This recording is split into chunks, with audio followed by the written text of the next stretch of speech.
Naam, popote pale ulipo, matumaini yangu kwamba umekuwa na mchana mwema siku hii ya Alhamisi. Ni wakati mwingine wa kuletea taarifa ndani ya Kirk Adhuhuri. Jina langu ni Vincent Kerosi. Tuanze na taarifa kwamba wiki moja tu baada ya operesheni ya kiusalama kuanza rasmi kwenye maeneo 6 yaliyoripotiwa kuwa na ukosefu wa usalama, mratibu wa bonde la Ufa Daktari Abdi Hassan amesema kuwa bunduki 23 zimesalimishwa, huku akionya kuwa operesheni hiyo itawatoa wahalifu walikojificha.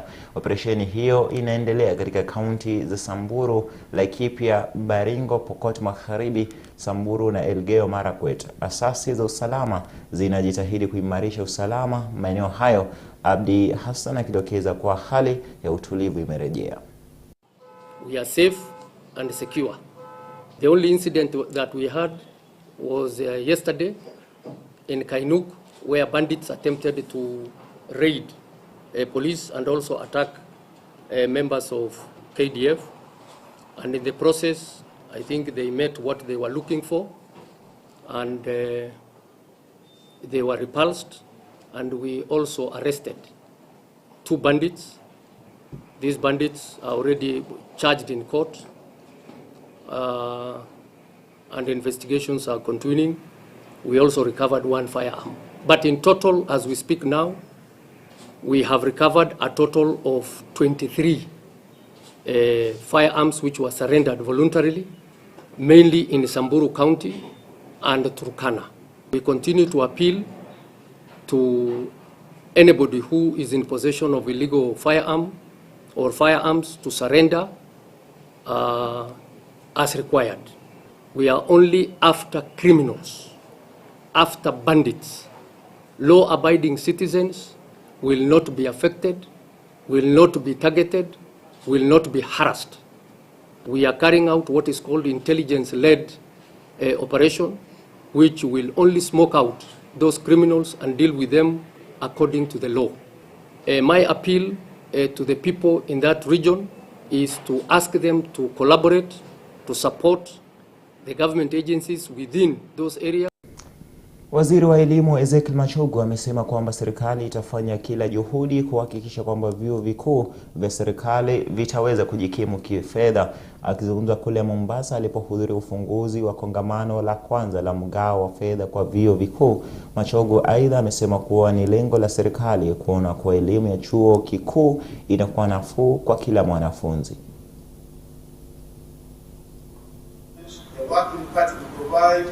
Solid and credible recommendations that will enhance efficiency and effectiveness in our education sector. The government has taken efforts to enhance access to university education through the provision of financial support to universities and students.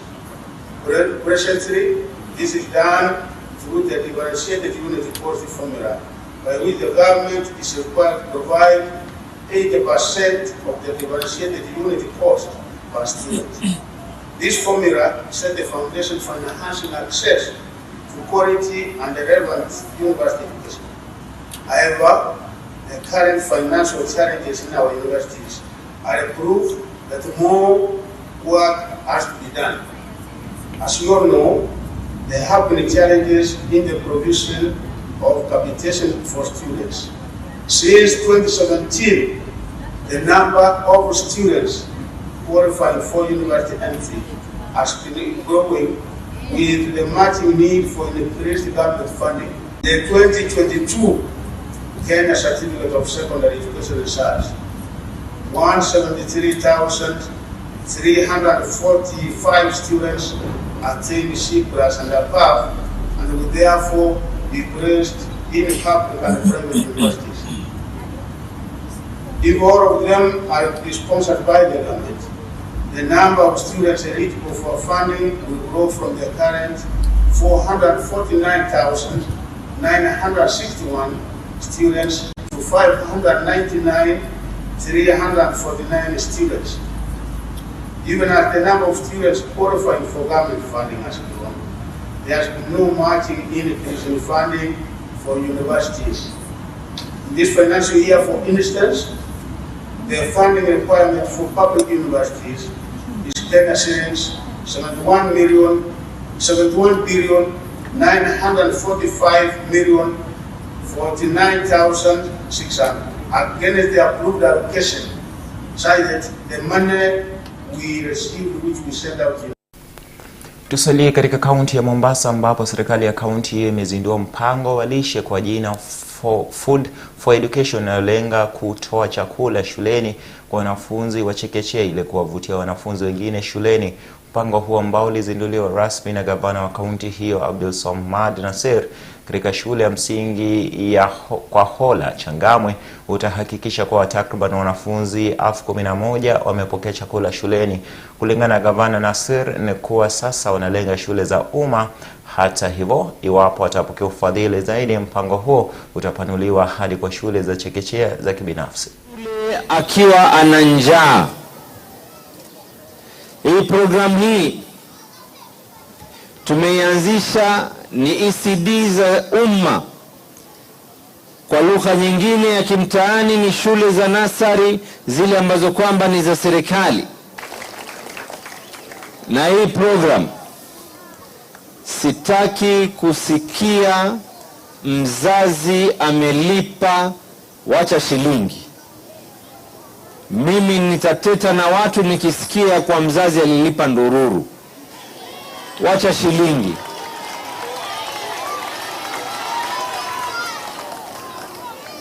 Hii itafadhiliwa 100% na serikali yenu ya kaunti.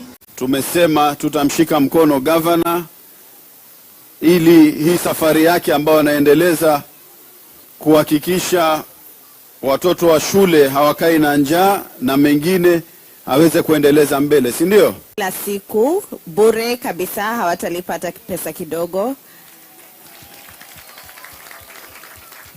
Na hii mradi inaendelea Mombasa mzima. So tunamshukuru sana gavana wetu kwa kaunti ya kwanza ambayo inafanya lunch. Naye waziri wa madini Salim Mvurya ameanzisha mchakato wa kurekebisha na kuboresha sekta ya madini ili kuhakikisha kuwa inawanufaisha wahusika wote. Akizungumza katika kaunti ya Migori alipobaini changamoto zinazowakabili wachimbaji wa madini kutoka Kalosi, Osir, Matanda na maeneo mengine, Mvurya amesema kuwa wameweka utaratibu mbalimbali ambao ni wa pamoja na kuboresha matimbo, vifaa bora vya uchimbaji na sera za kusaidia kuboresha mazingira ya kufanya kazi katika maeneo hayo. Mvurya alisema kuwa serikali ina nia ya kuhakikisha inaimarisha uchimbaji haramu wa madini nchini. Nafikiri hapo ni kuharamisha uchimbaji haramu wa madini nchini.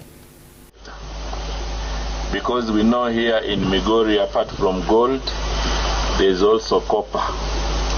And I think we will be discussing with the governor to see how we can work together so that we quantify the minerals in this particular county. We are developing hope that your visit here will discover for us the mineral resources that have hitherto not been discovered. We are developing hope and encouragement that those minerals will be beneficial to our people and the environment within which they prospect, mine and trade in those minerals will be safer, and the proceeds will go into their pockets and their. Na serikali kuu imeanza ukaguzi wa nyumba za waathiriwa wa dhulma za kijinsia kote nchini, lengo likiwa kukabiliana na visa vya mimba za mapema, dhulma za kijinsia na maambukizi mapya ya virusi vya ukimwi miongoni mwa vijana.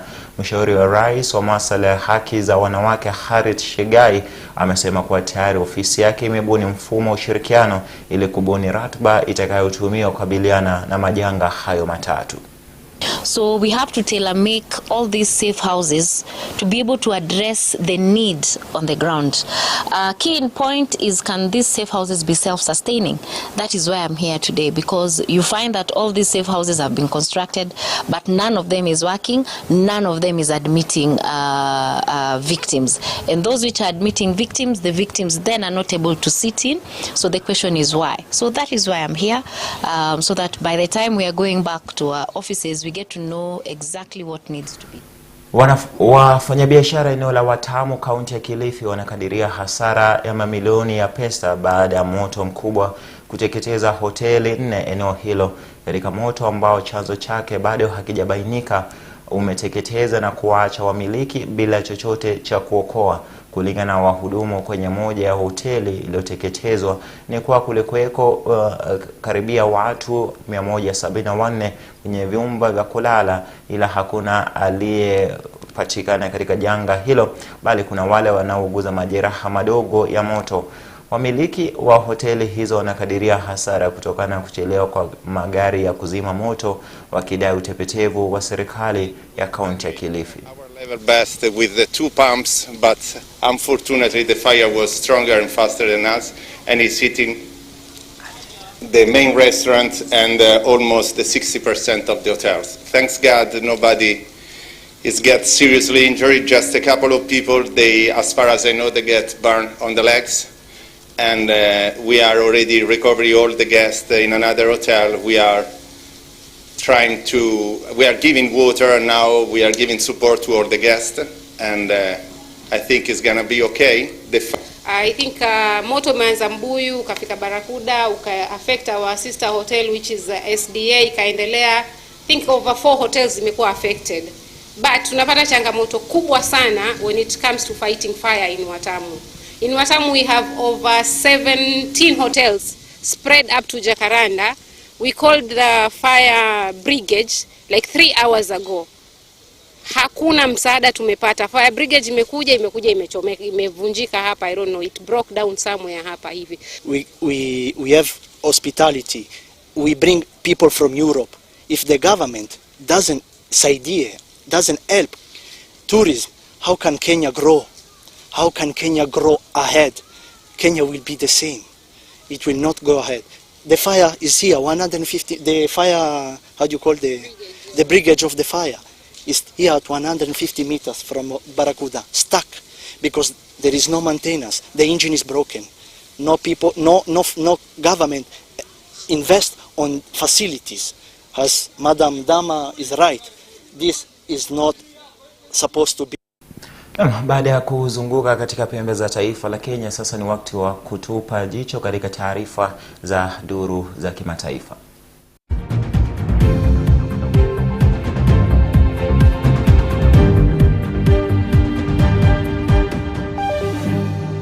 Na katika taarifa kutoka kwingineko ni kwamba mama wa taifa nchini Marekani Jill Biden anatarajiwa kuwasili nchini Kenya Ijumaa hii, ikiwa ni katika usanjari wa ziara ya siku 5 katika bara la Afrika. Jumatano Jumatano hii Jill Biden aliwasili nchini Namibia, ambako amekuwa akiendesha ziara ya kuuza ajenda za Marekani barani Afrika pamoja na kuangazia changamoto zilizoko. Nchini Kenya, mkewe rais wa Marekani ataongoza vikao vya kujadili kuhusu masuala ya ukame pamoja na uhaba chakula barani. Alikadhalika, miongoni mwa masuala mengine atakayoangazia ni afya, ushirikiano wa pamoja na kuendesha mazungumzo ya kubadili dhulma za kijinsia. Hii ni ziara ya 3 ya Jill Biden kwa ujumla nchini Kenya, ila ni ziara ya kwanza tangu Joe Biden kuchaguliwa kwa rais wa Marekani.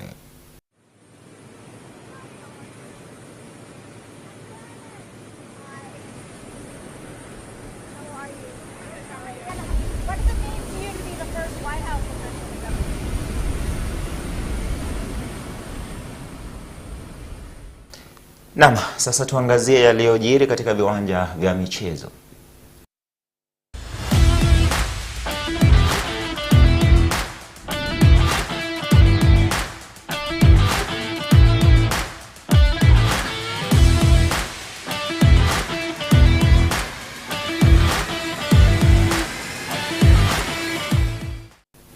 Michezoni ni kwamba Manchester City italazimika kujikakamua katika mechi ya marudiano watakapoikaribisha RB Leipzig ya Ujerumani ndani ya majuma mawili yajayo, baada ya kuambulia sare ya bao moja uwanjani Red Bull Arena. Kiungo wa Algeria Riyad Mahrez aliipa uongozi City kunako kipindi cha kwanza, lakini vijana hawa Pep Guardiola wakakosa makali ya kuongeza mabao zaidi na kuiruhusu Leipzig kusawazisha kupitia mlinzi Josko Gvardiol kunako dakika ya 70. Kwingineko, bao kupitia mshambulizi Romelu Lukaku kunako dakika 86 liliipa Inter Milan ushindi mwembamba dhidi ya FC Porto ya Ureno katika mkondo wa kwanza wa mechi yao ya awamu ya 16 bora. Licha ya kuwa nyumbani, wana Serie A hao walikosa nafasi nyingi za kufunga mabao na itawabidi kuinua hali ya mchezo wao watakaposafiri kuelekea Ureno kwa mechi ya marudiano dhidi ya FC Porto.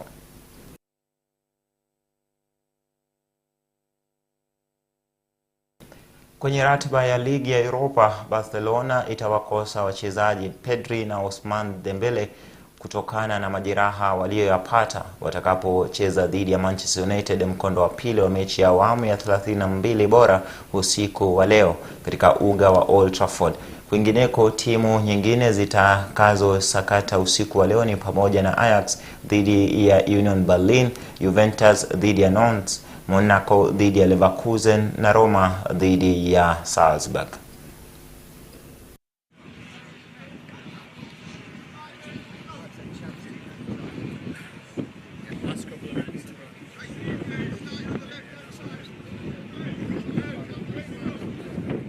Naam, ndizo taarifa za michezo.